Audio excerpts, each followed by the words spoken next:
ಅಟಲ್ ಬಿಹಾರಿ ವಾಜಪೇಯಿ ಯಾರಿಗೆ ತಾನೇ ಗೊತ್ತಿಲ್ಲ ಹೇಳಿ. ಅಟಲ್ ಬಿಹಾರಿ ವಾಜಪೇಯಿ ಅವರನ್ನು ಇವತ್ತಿನ ರಾಜಕೀಯಕ್ಕೆ ಹೋಲಿಸಲು ಸಾಧ್ಯವೇ ಇಲ್ಲ. ಸ್ವಾತಂತ್ರ್ಯ ಬಂದ ನಂತರ ಭಾರತಕ್ಕೆ ಅವರು ಕೊಟ್ಟ ನಿರ್ದಿಷ್ಟವಾದ ಗುರಿ, ಪ್ರಧಾನಿಯಾದಾಗ ಅವರು ನಡೆದುಕೊಂಡ ರೀತಿ, ಪೋಖ್ರಾನ್ ಅಣ್ವಸ್ತ್ರ ಪರೀಕ್ಷೆ, ಪಾಕಿಸ್ತಾನಕ್ಕೆ ರೈಲಿನಲ್ಲಿ ಪ್ರಯಾಣ, ಕಾರ್ಗಿಲ್ ಯುದ್ಧ, ದೇಶಕ್ಕೆ ಅವರು ಕೊಟ್ಟ ಸಾರಥ್ಯ, 20 ಪಕ್ಷಗಳನ್ನು ನಿಭಾಯಿಸಿದ್ದು, ವಿಶ್ವಾಸ ಮತ ಯಾಚನೆಯಲ್ಲಿ ಒಂದೇ ಒಂದು ಮತದಲ್ಲಿ ಸೋತಿದ್ದು, ಹೀಗೆ ಇವೆಲ್ಲವೂ ಈಗ ಇತಿಹಾಸವೆಂದೇ ಕಾಣುತ್ತದೆ. ಇಷ್ಟೆಲ್ಲ ಇದ್ದರೂ ಅವರು ದೇಶವನ್ನು ಮರೆಯಲಿಲ್ಲ.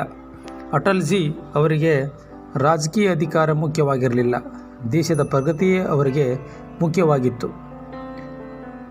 ಅಟಲ್ಜಿ ಅವರು ಇವತ್ತಿನ ರಾಜಕೀಯದಲ್ಲಿ ಒಬ್ಬ ದಿಟ್ಟ ಧೀಮಂತ ನಾಯಕ. ಅಟಲ್ಜಿ ಅವರು ಒಬ್ಬ ಆದರ್ಶ ದಿಟ್ಟ ಧೀಮಂತ ನಾಯಕನ ಜೊತೆಗೆ ಕವಿ ಹೃದಯದ ಜೀವಿ ಹೌದು.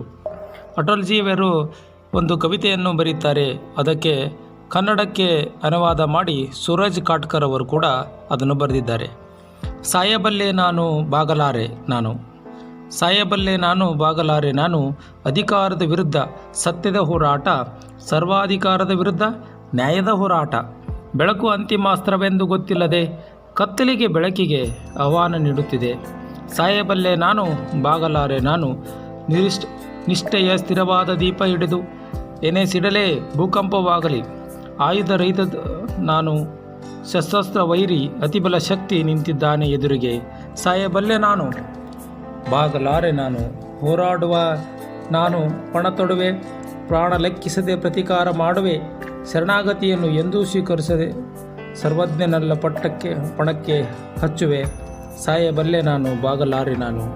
ಸೊ ಈ ರೀತಿಯಾದ ಒಂದು ಕವಿತೆಯನ್ನು ಕೂಡ ಅವರು ಬರೆದಿದ್ದಾರೆ. ಕರ್ನಾಟಕಕ್ಕೆ ಅಟಲ್ ಬಿಹಾರಿ ವಾಜಪೇಯಿ ಅವರ ಒಂದು ನಂಟು ಸುಮಾರು ದಿನಗಳದ್ದು. ಅಟಲ್ಜಿಯವರು ಈಗಿನ ಅಥವಾ ಮಾಜಿ ವಿಧಾನ ಪರಿಷತ್ ಸಭಾಪತಿಯಾಗಿರ್ತಕ್ಕಂಥ DH ಶಂಕರಮೂರ್ತಿ ಅವರ ನಂಟು ಅತಿ ಹೆಚ್ಚಿತ್ತು. ಅವರು ಕರ್ನಾಟಕಕ್ಕೆ ಬಂದಾಗಲೆಲ್ಲ DH ಶಂಕರಮೂರ್ತಿ ಅವರ ಮನೆಗೆ ಹೋಗುತ್ತಿದ್ದರು. ಅಟಲ್ಜಿ ಅವರು ಕರ್ನಾಟಕಕ್ಕೆ ಅಲ್ಲ, ಎಲ್ಲಿ ಹೋದರೂ ಅವರು ಪ್ರಚಾರಕ್ಕೆ ಹೋದಾಗ ಅವರ ಕಿಸೆಯಲ್ಲಿ 1 ರೂಪಾಯಿನೂ ಇರ್ತಿದ್ದಿಲ್ಲ. ಆದರೂ ಕೂಡ ದೇಶದಲ್ಲಿ ಅವರಂಥ ನಿಷ್ಠೆಯಿಂದ ಒಂದು 1966 ಶಿವಮೊಗ್ಗಕ್ಕೆ ಬಂದಾಗ ಅಟಲ್ಜಿ ಅವರು DH ಶಂಕರಮೂರ್ತಿ ಅವರ ಕಾರ್ನಲ್ಲಿ ಕರ್ನಾಟಕದಲ್ಲಿ ತಿರುಗ್ತಾ ಇದ್ದರು. ಅವರು ಕರ್ನಾಟಕಕ್ಕೆ ಬಂದಾಗ ಜೋಗದ ಒಂದು ಜಲಪಾತವನ್ನು ವೀಕ್ಷಣೆಯನ್ನು ಮಾಡಿದ್ದರು.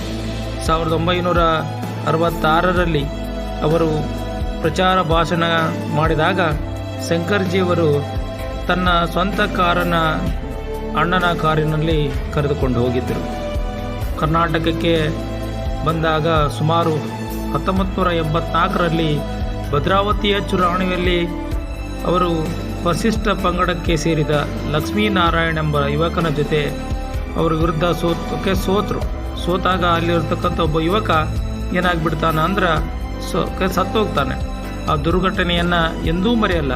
1998 ಅಟಲ್ಜಿ ಪ್ರಧಾನಿಯಾದಾಗ ಅವರನ್ನು ಭೇಟಿ ಮಾಡಲು ಜೋಗ ಜಲಪಾತದ ಫೋಟೋವನ್ನು ಹಿಡ್ಕೊಂಡು ಹೋದಾಗ ಅಟಲ್ಜಿಯವರು ಆಗ ಆ ಗುಡ್ಡಿಯ ಬಗ್ಗೆ ಈಗ ಇಳಿಬೋದು ಅಂತ ಕೇಳಿದರು. ಅಷ್ಟೇ ಅಲ್ಲ, ಭದ್ರಾವತಿ ಲಕ್ಷ್ಮೀನಾರಾಯಣ ಕಥೆ ಏನಾಯಿತು ಅಂತ ಕೂಡ ಕೇಳ್ತಾರೆ.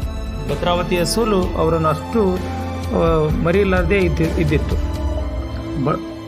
ಅಟಲ್ಜಿಯವರ ಇವತ್ತಿನ ರಾಜಕೀಯಕ್ಕೆ ಹೋಲಿಸುವ ವ್ಯಕ್ತಿಯಲ್ಲ. ಅಟಲ್ಜಿಯವರು ಒಬ್ಬ ದಕ್ಷ ಧೀಮಂತ ನಾಯಕ. ಹಾಗೆ ಅವರ ಬಗ್ಗೆ ಹೇಳಲು ಹೊಂಟ್ರೆ ಪದಗಳೇ ಸಾಲಲ್ಲ, ಸಮಯವೇ ಸಾಲಲ್ಲ. ಅಂಥ ಅಟಲ್ಜಿ ನಮ್ಮನ್ನು ಅಗಲಿದ್ದಾರೆ. ಅವರು ದೈಹಿಕವಾಗಿ ಮಾತ್ರ ಅಗಲಿದ್ದಾರೆ, ಅವರು ನಮ್ಮ ಮಾನಸಿಕವಾಗಿ ಇಲ್ಲೇ ಇದ್ದಾರೆ. ಅಟಲ್ಜಿ ಮತ್ತೊಮ್ಮೆ ಭಾರತವನ್ನು ಒಂದು ಶ್ರೇಷ್ಠ ಕಲ್ಪನೆಯತ್ತ ಒಯ್ದ ಮಹಾನ್ ಧೀಮಂತ ನಾಯಕ, ರಾಮ ಮಂದಿರ ನಿರ್ಮಾಣದ ಮಹಾನ್ ಕನಸುಗಾರ ಇಂದು ನಮ್ಮನ್ನು ಅಗಲಿದ್ದಾರೆ. ಇಂದು ಅವರ ಜನ್ಮದಿನ. ಅವರ ಆತ್ಮಕ್ಕೆ ಶಾಂತಿ ಸಿಗಲಿ, ಮತ್ತೊಮ್ಮೆ ಅಟಲ್ಜಿ ಹುಟ್ಟಿ ಬರಲಿ ಎಂದು ಆಶಿಸುತ್ತಾ ವಂದನೆಗಳೊಂದಿಗೆ ನಮ್ಮ ಮಾತುಗಳನ್ನು ಮುಗಿಸೋಣ. ಬಾಯ್, ನಮಸ್ತೆ.